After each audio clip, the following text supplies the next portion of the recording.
Hello दोस्तों, नमस्कार। मेरा नाम अनूप मिश्रा है। आप सभी देख रहे हैं अपना चैनल लर्न विथ हल्का। इसके माध्यम से हम शिक्षा जगत में, रोजगार में जुड़े हुए समाचार डेली शाम को आप लोगों के सामने लेकर उपस्थित होते हैं। मेरे लगभग 65% व्यूअर ऐसे हैं जिन्होंने चैनल को सब्सक्राइब नहीं किया हुआ है और वीडियो को देखते हैं, और लगभग 35% व्यूअर ऐसे हैं जिन्होंने चैनल को सब्सक्राइब किया हुआ है। तो उन सभी का धन्यवाद। और जिन्होंने भी चैनल नहीं सब्सक्राइब किया है, कृपया मुझे मोटिवेशन के लिए, मुझे प्रोत्साहित करने के लिए मेरे चैनल को सब्सक्राइब करें। मेरा बर्थडे 21 मार्च को है।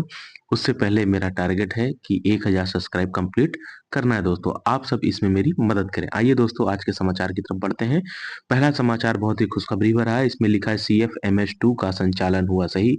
यानी कि बिहार में शिक्षा क्षेत्र या अन्य किसी क्षेत्र में जो भी सरकारी कर्मचारी हैं, उनका वेतन नहीं आ रहा था कुछ अपडेशन की वजह से वित्त विभाग में। तो आइए उसमें कुछ सुधार हुआ है, देखते हैं। तो इसमें लिखा है कंप्रीहेंशन फाइनेंशियल मैनेजमेंट सिस्टम 2 यानी CFMS2 के संचालन में कुछ तकनीकी अड़चनों के कारण 3 जनवरी से वेतन पेंशन के भुगतान के साथ कई तरह के लेन देन बंद हो गए थे, लेकिन वित्त विभाग के प्रयास से CFMS सिस्टम पटरी पर लौट आया है। कर्मियों के वेतन पेंशन का भुगतान शुरू हो गया है। हालांकि इस माध्यम से राज्य के करीब 10 लाख से अधिक कर्मचारियों के वेतन और पेंशन की राशि के साथ साथ ठेकेदारों का बिल पेंडिंग था। वित्त विभाग के सूत्रों का कहना है कि केंद्र सरकार ने ICFMS व्यवस्था लागू की है। तो दोस्तों, आप सभी का वेतन इस माह के 7 से 8 तारीख तक दोनों महीने का वेतन भुगतान हो जाएगा। अगला समाचार है, सूबे के लगभग 4413 आंगन सक्षम आंगनबाड़ी केंद्र बनेंगे, सुविधाएं भी बढ़ेंगी। क्या क्या सुविधाएं बढ़ेंगी, आइए देखते हैं। ये सारी सुविधाएं आंगनबाड़ी में बढ़ेंगी। बच्चों के देखने के लिए LET पाला पेंटिंग, इसके तहत हिंदी, अंग्रेजी अल्फाबेट आदि दीवार पर लिखा रहता है। पीने के पानी के लिए RO की सुविधा होगी। आधुनिक तकनीकी से पढ़ाई और लिखाई करवाई जाएगी। ऑडियो और विजुअल माध्यम से भी पढ़ाई होगी।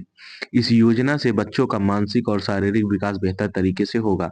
सक्षम आंगनवाड़ी केंद्र खोलना एक बेहतर पहल है। इससे बच्चों का बेहतर विकास होता है। राज्य भर के सभी 7116 सक्षम आंगनवाड़ी केंद्र है। इसके अलावा 4000 और सक्षम आंगनवाड़ी केंद्र बनाए जाएंगे। कौशल किशोर निर्देशक, ICDS बिहार। तो आप सब देख सकते हैं सरकार कैसे आंगनवाड़ी को बढ़ा रही है। आंगनवाड़ी आप एक तरीके से ये समझ लीजिए, जैसे जो पैसे वाले लोग होते हैं, बड़े बड़े शहरों में रहते हैं, तो वहां पर बच्चा जब 1.5-2 साल का हो गया, 2.5 साल का हो गया, तो उसको प्ले स्कूल में भेजते हैं। कम से कम स्कूल जाके उठना, बैठना, सीखना, बोलना, खेलना, अपने काम को अपने आप करना सीखता। उसी प्रकार की तर्ज पे आप मान सकते हैं कि सरकार ने जो आंगनवाड़ी खोला है, उसमें बच्चे जाकर जो कमरों वाले हैं, ये सब चीजें सीखेंगे। एक तरी और दूसरा है बजट। बजट में बिहार को क्या मिला, क्या क्या रिलेटेड है, किस पर जोर दिया गया, किस पर नहीं, आइए इस पर विस्तार से चर्चा करते हैं।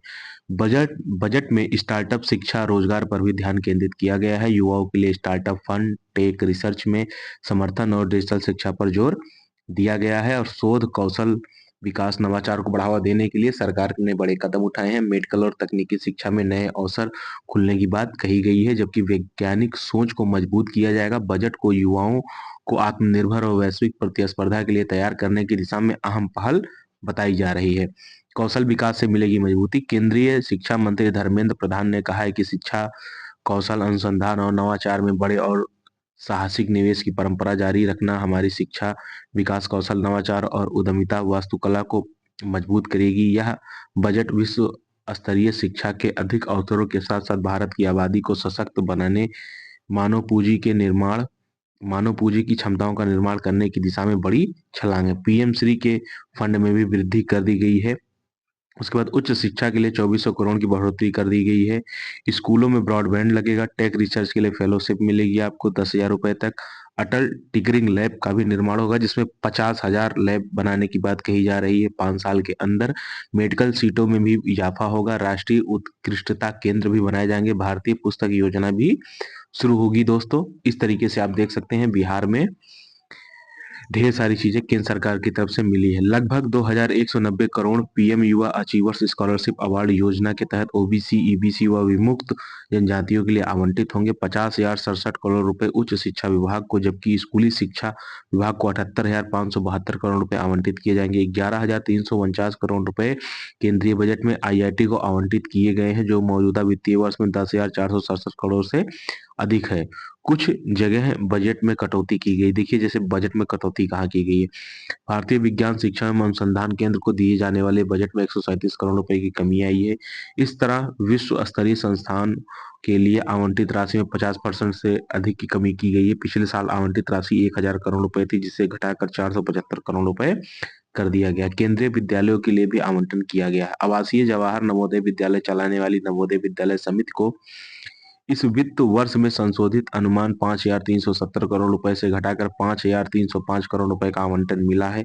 वहीं केंद्रीय विद्यालय संगठन के लिए आवंटन 8,727 करोड़ रुपए से बढ़कर 9,503 करोड़ रुपए हो गया है। दोस्तों इस तरीके से आप देख सकते हैं बजट में शिक्षा, अनुसंधान, इन सब चीजों पर काफी जोर दिया जा रहा है। अगला है अगला है और कुछ बातें देख लेते हैं। जैसे कि बिहार को 1,43 लाख करोड़ रुपए की हिस्सेदारी मिली है। बिहार को चालू वित्तीय वर्ष की तुलना में 14,000 करोड़ रुपए अधिक मिलेगा, यानी कि 1,43 लाख करोड़ में 14,000 करोड़ घटा दो, इसकी पिछली बार उतना ही मिला था। केंद्रीय करों की हिस्सेदारी के रूप में मिलेगा। इसके अलावा राज्य को ब्याज मुक्त ऋण योजना के तहत 15,000 करोड़ रुपए का ऋण भी मिलेगा। इस बजट में विद्युत क्षेत्र में सुधार के लिए राज्य को उसके सकल घरेलू उत्पाद का 0.5% अतिरिक्त ऋण उगाही की सुविधा प्राप्त होगी। आप देख सकते हैं। इसके बाद क्या क्या चीजें महंगी हुई है।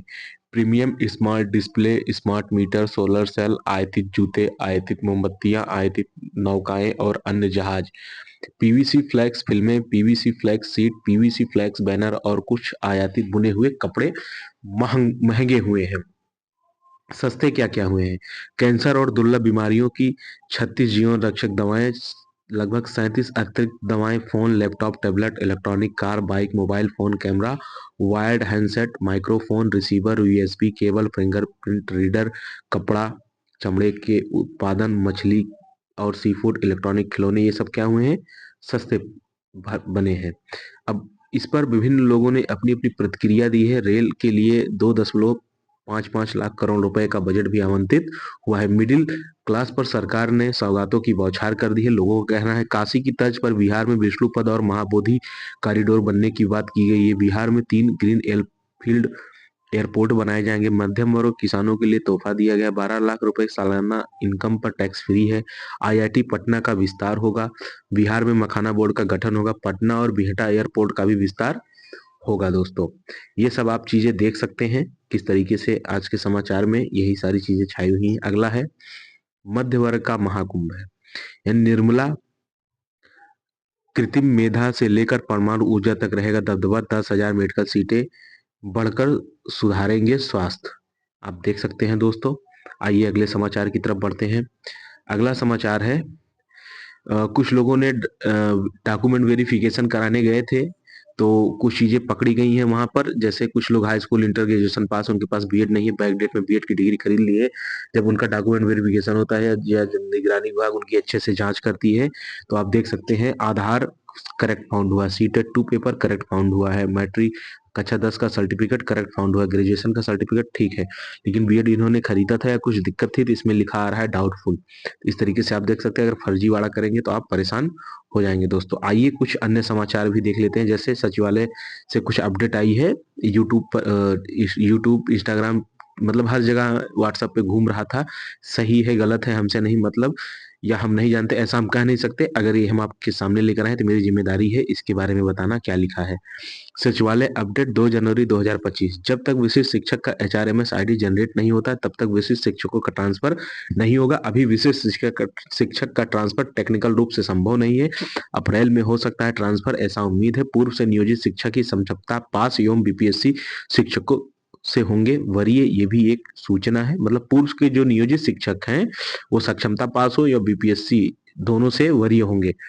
एसीएस सर ने कहा है इस बात को। अगला है बजट में क्या क्या दिया गया, कैसी कैसी छूट है, यहाँ पर भी वो सब सारी चीजें डिटेल में दोस्तों दी हुई हैं। अगला है क्या है कि 2014 में जिसका वेतन 16,666 रुपए था वो टैक्स फ्री था। इस बार जिसका वेतन 1 लाख रुपए मासिक होगा वो व्यक्ति टैक्स फ्री है। भारत के लगभग 99.2% व्यक्ति ऐसे हैं जो टैक्स फ्री हो गए, 0.8% को ही टैक्स देना पड़ेगा। अगला है ट्रांसफर पोस्टिंग को लेकर के समाचार, आइए इसको देखते हैं। ट्रांसफर पोस्टिंग से लेकर एचएम और एचटी की, मतलब हेड मास्टर और हेड टीचर की ज्वाइनिंग प्रक्रिया मार्च माह में की जाएगी शुरू। टीआरई 3 से चयनित शिक्षकों के लिए 15 मार्च के बाद नियुक्ति पत्र वितरण समारोह सीएम नीतीश कुमार के द्वारा किया जाएगा आयोजित, सचिवालय से जानकारी प्राप्त हुई है। फरवरी माह में किसी प्रकार का ना तो ट्रांसफर पोस्टिंग की जाएगी, ना ही हेड टीचर या मास्टर की ज्वाइनिंग कराई जाएगी, और सबसे महत्वपूर्ण है टीआरई 3 चयनित अभ्यर्थियों का इंडक्शन ट्रेनिंग कराया जाएगा। ये एक बहुत महत्वपूर्ण चीज है। इन तीनों प्रक्रिया की शुरुआत मार्च महीने में होगी, इसलिए अफवाहों पर ध्यान न दें, एक महीने अभी और इंतजार करें, आप सभी का कार्य मार्च में शुरू हो जाएगा दोस्तों। इस प्रकार आज के समाचार दोस्तों समाप्त होते हैं। अगर आपको लगा कि मेरे समाचार बताने से आप लोग थोड़ा सा प्रोत्साहित हुए हैं, आपके काम की जानकारी आप तक पहुंची है, तो मुझे प्रोत्साहित करने के लिए दोस्तों चैनल को सब्सक्राइब करें और लोगों के बीच ज्यादा से ज्यादा शेयर करें। और मेरे जन्म दिवस के अवसर पर मुझे आप लोगों से यही एक गिफ्ट चाहिए कि इसे 1000 सब्सक्राइबर कंप्लीट करवा दे दोस्तों। जय हिंद, जय भारत, जय बिहार, जय श्री राम।